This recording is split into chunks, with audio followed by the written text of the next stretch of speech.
Welcome back to AI and Finance, where we slow down the AI news cycle and extract what actually matters for wealth management specifically. I'm Matt Reiner, and this month we're witnessing something remarkable, the emergence of AI that doesn't just assist with work, it does work. There's a story I love about a CEO who asked his team to map their company's processes.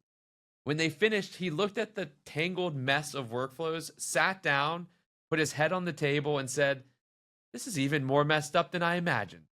Every organization is a bit chaotic. We all have unwritten rules, informal pathways, and processes that somehow work despite making no logical sense. Things that are just in our heads. For months, we've all been trying to fit AI into these messy human systems. But what if that's backwards? What if AI doesn't need to understand how we work? It just needs to understand what good work looks like. And today we're exploring three developments that suggest we're entering a new phase. We're going to talk about autonomous AI agents, regulatory frameworks that could reshape compliance, and a fundamental question about whether we should teach AI to think like us or let it find its own way. And with that, let's dive in. So, first up, OpenAI just launched ChatGPT Agent, and it represents the biggest leap in AI capability we've seen since ChatGPT itself. This isn't just a smart chatbot, it's a digital colleague that can handle complex, multi step tasks from start to finish. This idea and concept of agents isn't new, just that ChatGPT is one of the most used tools out there that it's finally now in the masses' hands, which give the masses an opportunity to see the power. So here's what makes it remarkable. ChatGPT Agent uses its own virtual computer. It can browse websites, run code, manipulate files, and switch between different tools fluidly. Ask it to analyze my top three competitors and create a presentation, and it will research companies, gather financial data, create charts, and deliver an editable PowerPoint, all while showing you exactly what it's doing. Transparency at its finest. The system combines really three breakthrough capabilities. These are all capabilities that were already available with ChatGPT, but you had to use them in a silo. They brought them together, right? So it has this aspect of ChatGPT called Operator. So it has the ability to interact with the website. It has ChatGPT's deep research ability, so the skill at synthesizing information. And it has ChatGPT's conversational intelligence, so you can just have a conversation. There's no coding or flowcharting necessary. But unlike previous AI tools that required you to guide every step, do this, then do that, ChatGPT Agent plans and executes independently. You say what you want at the end, it plans intelligently the steps necessary to go and execute. And the benchmarks, whatever you want to take with benchmarks, I give them less of a thing as others, but they are striking, and it's worth noting. On complex knowledge work tasks, ChatGPT Agent matches or exceeds human performance roughly half the time. This is 2025. We've only been using ChatGPT for a few years, and it's already matching us half the time. On data science tasks, it significantly outperforms humans. On spreadsheet manipulation, it scores 45.5% accuracy compared to Excel Copilot's 20%. These aren't incremental improvements, they're capability jumps. But what's particularly impressive is the collaboration model. You can interrupt ChatGPT Agent at any point in time and redirect the task, or take control of the browser yourself. You can watch it and take control of it. The AI requests permission before taking consequential actions like making purchases or sending emails. It's designed, and this is the important part, it's designed to work with you, not to replace you. The system also connects to existing apps through integrations with Gmail and Google Drive and other tools. And it can summarize your inbox, it can find meeting times, or update spreadsheets with new data while maintaining proper formatting. And so, what does this mean for us in wealth management and all of us out there that are watching? This technology really transforms what's possible for our firms. Consider client meeting preparation. Today, you might spend an hour gathering account statements, researching market developments. Tomorrow, you could ask ChatGPT Agent to prepare for my 2 p.m. meeting with the Johnson family, including portfolio performance, relevant market updates, and discussion topics based on their goals. Very simply, and it's done. For investment research, the implications are profound. Instead of manually collecting data from multiple sources, running calculations, and formatting reports, you could delegate the entire workflow to an AI agent. And you can delegate that workflow with a sentence. Just ask it to evaluate renewable energy ETFs, compare expense ratios and performance, and create a summary for clients interested in any ESG investing. That's one sentence with a lot of work done for you. And the administrative burden that consumes so much advisor time becomes actually manageable. Creating client reports, updating financial plans, organizing meeting notes, scheduling follow ups, these tasks shift from hours of manual work to minutes of AI delegation. Hours of manual work to minutes of AI delegation. That's the power. But perhaps most significantly, this levels the playing field between large and small firms. A solo advisor, and I've read it from Jason Wenk, the founder of Altruist, said as well, that AI is giving solo advisors the opportunity to compete with multi-billion-dollar advisory shops now. So a solo advisor with ChatGPT Agent could potentially match the research capabilities and operational efficiency of a much larger organization. The constraints becomes your ability to direct and evaluate AI work, not your capacity to do the work yourself. And I think that there is so much underneath this that it impacts. If you think about the influx of PE money and M&A that's happening and how this may reshape the landscape of who can go and create extremely profitable and successful and scalable businesses at a fraction of the cost and with a fraction of the resources that are out there. So some action steps that we can take today is, I would say, start with some low stakes experimentation. Use ChatGPT Agent for internal tasks like market research or presentation creation before client facing applications. Learn its capabilities and limitations in a safe environment. Second, develop some quality control processes. This is normal. I say this all the time with AI. Create checklists for reviewing AI generated work, particularly around accuracy of financial data and appropriateness of client communications. If you have a checklist, then you can do it the same, and everybody in the firm and the organization can do it the same every time. And then train your team on AI collaboration.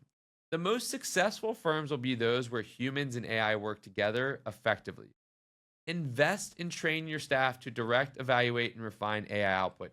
AI upskilling, if it's not part of your 2025 roadmap for your team, should definitely be part of your 2026 roadmap.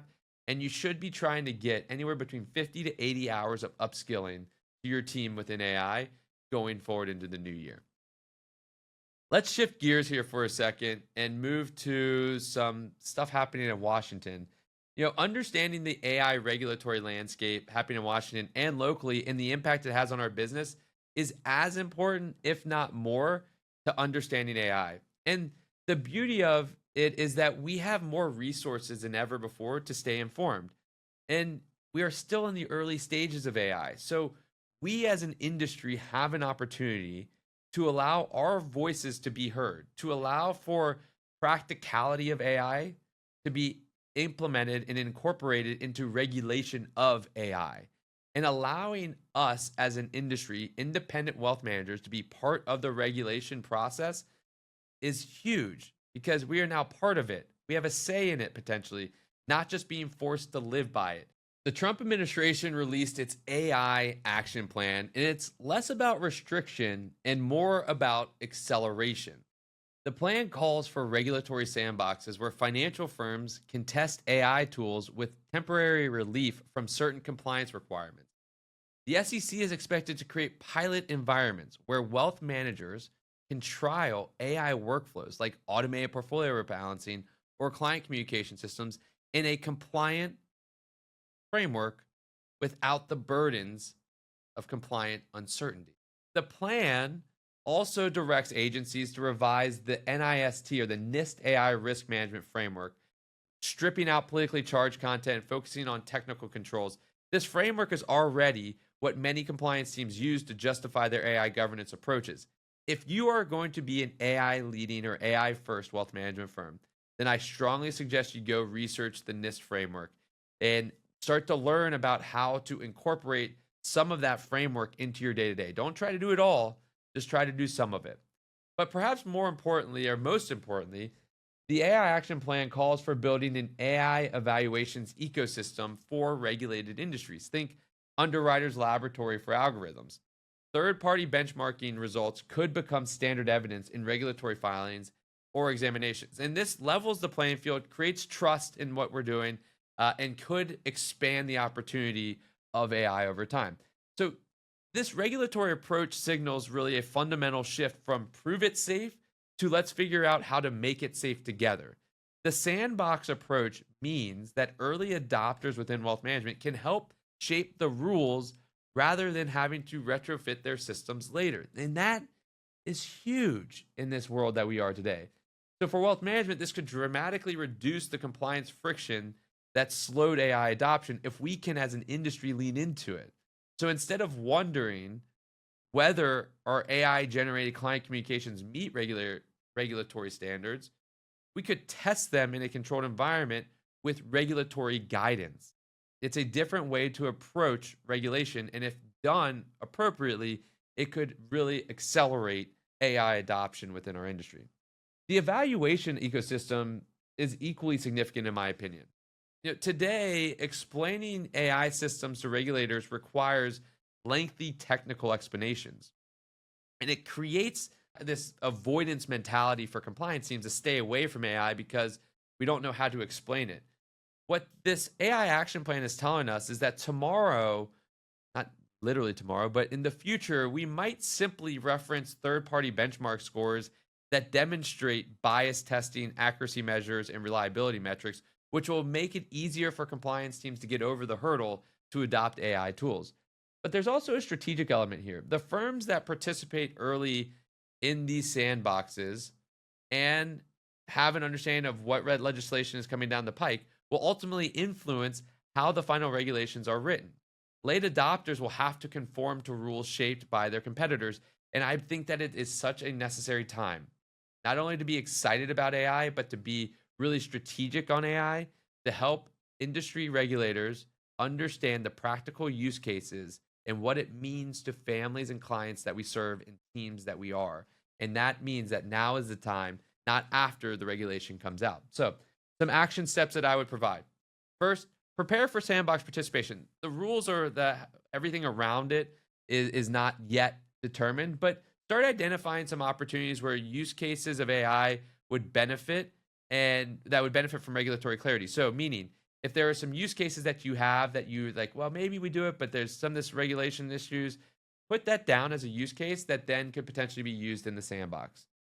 I would also say upgrade your AI governance framework. This is what I mentioned earlier.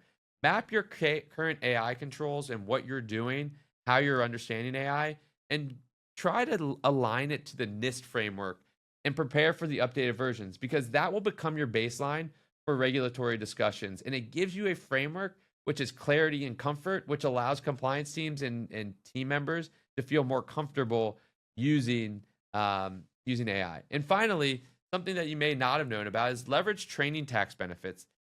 This AI action plan allows for AI skills training to qualify as tax-free educational assistance. So use this to upskill your team in some of the simple things like prompt engineering, but also some of the more complex things like AI governance and data modeling, etc., and other related capabilities. It's an opportunity for us to upskill at an efficient way. Let's finally wrap up with headline 3. Ethan Mollick is a professor at the University of Penn. He is a leader, I think, in AI research, and I always find his stuff insightful. And his latest essay explores a fascinating paradox in how organizations approach AI. Most companies spend months mapping their chaotic internal processes before deploying AI systems. But research suggests that this might be exactly wrong. Mollick tells the story of teams assigned to create process maps of their company, tracing workflows from raw materials to finished goods. As they mapped these processes, they discovered something really disturbing.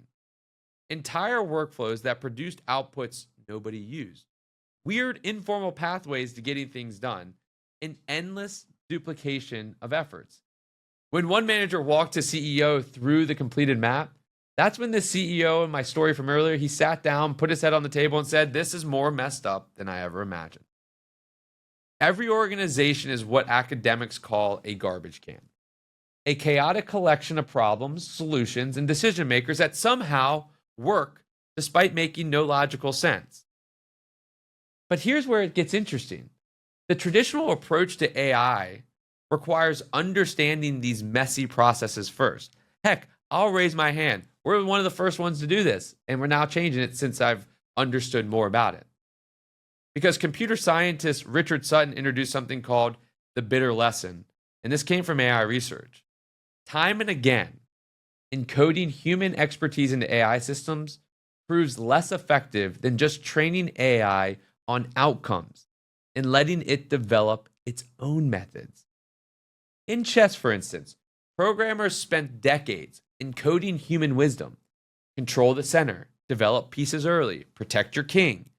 Then AlphaZero arrived with no chess knowledge at all, trained only to win games. AlphaZero is an AI-backed tool that discovered strategies that contradicted centuries of human understanding and beat every system that came before it. The lesson is bitter because it suggests our carefully developed knowledge, sorry to break it to you, might be irrelevant. Decades of researchers' work encoding human expertise was ultimately less effective than just throwing more computation at the problem, which then leads to Malik arguing we're about to discover whether the bitter lesson applies to organizations.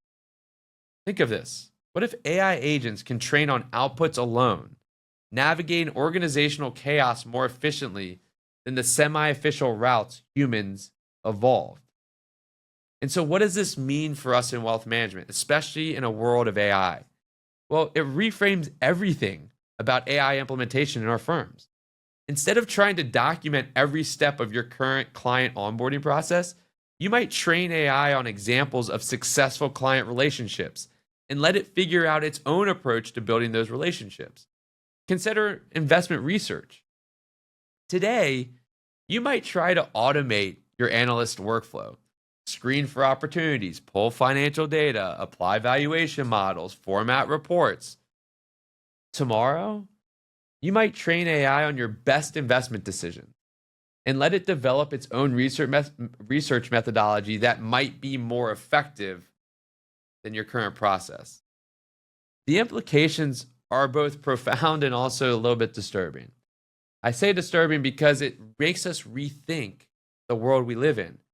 And I don't know if it's disturbing. I think it's actually more profound and opportunistic.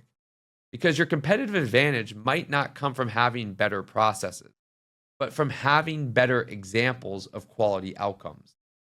The firm with the most compelling client success stories, the cleanest or clearest investment philosophies, and the strongest track record becomes the training data for increasingly capable AI systems. And this also suggests that obsessing over how you currently do things might be less important than obsessing over what good results look like. Your institutional knowledge matters, but perhaps not in the way you think. Instead of encoding your processes into AI, you curate examples of excellence and let AI find its own path. That's not scary. That's the new reality and the real opportunity. The risk, of course, is losing control, which is super scary. When AI develops its own methods, you can't always explain how it reached its conclusions. For a relationship-based business like wealth management, that opacity could undermine trust. But if the results are consistently better, clients might care less about the process. But the reality is, AI systems of today, and you can see it with ChatGPT Agent and other agentic models, is they are showing you step by step what's going on. So we have more transparency in the process than ever before. What now becomes the challenge and the opportunity for firms is to relinquish the psychological barriers or shackles holding us back from saying that the way we've done it is the way we should do it, and now we just need to create efficiency, to saying the outcome we want is this, Now I'll let AI see if it can provide me a different way of getting to that outcome. So here's some steps just to think about. Audit your outcomes, not your processes, right? Identify the highest quality work. Think about those clients that have the portfolios that you ideally would like to strive for having more families have. What do those look like, right? That client meeting that led to deeper relationships, that investment recommendation or that communication that resonated most strongly. Identify what those are and start aggregating those together, because those become your best training examples over time. Question your sacred processes. Just because you've always done client reviews quarterly doesn't mean that's optimal. Be open to AI discovering more effective approaches, even if they feel unfamiliar. And finally, define quality metrics clearly. If AI is going to learn from outcomes, we need to be precise about what constitutes success. So develop scoring systems for client satisfaction, investment performance, and operational efficiency that can be measuring whether we're making progress on that front. There's one theme out of all three of these stories, and it's that we're moving from AI that mimics human processes to AI that achieves human goals through its own method. Autonomous agents that plan and execute complex tasks, regulatory frameworks that emphasize outcomes over processes, and research suggesting that all the time we're doing carefully mapping out workflows might matter less than the ability to recognize quality outcomes. And this shift demands a new kind of leadership. I see it as an amazing opportunity. This is a shift we've been talking about with regards to agents for a long time. But it says instead of managing processes, we are going to be designing outcomes, the feelings that we want our clients to have when working with us. And instead of encoding our expertise into systems, we'll be curating examples of excellence. What is that perfect scenario? And then let AI go get it. And instead of controlling every step, you'll be setting direction and maintaining standards. The wealth managers who thrive, the future-proof advisors, won't be those with the most sophisticated processes today.